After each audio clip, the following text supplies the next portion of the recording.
É o Concello quen decide pois como se fai o tratamento do espazo público, deberían de entender a estas alturas cal é o modelo de Pontevedra. E a resposta de Eva Vilaverde ás críticas da Confederación Española de Policía. A entidade considera alarmante a instalación de volardos na Rúa Peregrina. Asegura que impiden o paso dos vehículos de emerxencia e considera a medida imprudente e temeraria.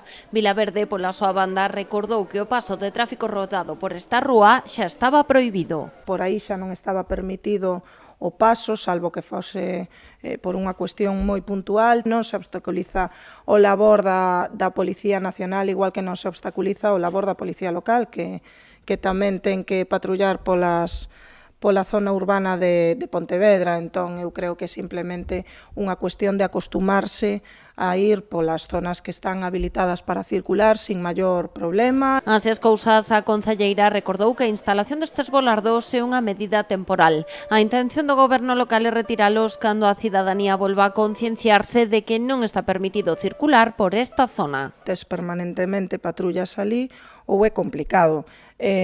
Non é a solución á caída, pero é unha solución, en todo caso, necesaria. Si hai tráficos de paso, si estamos gastando cada 15 días en repoñer lousas e lousetas e siguen rompéndose porque pasan por ali furgonetas, coches, motos e demais, efectivamente temos que tomar medidas. A intención da Confederación é trasladar estes problemas á subdelegación do Goberno co obxectivo de que se realice un estudo na procura dunha fórmula xurídica que impida estas decisións urbanísticas.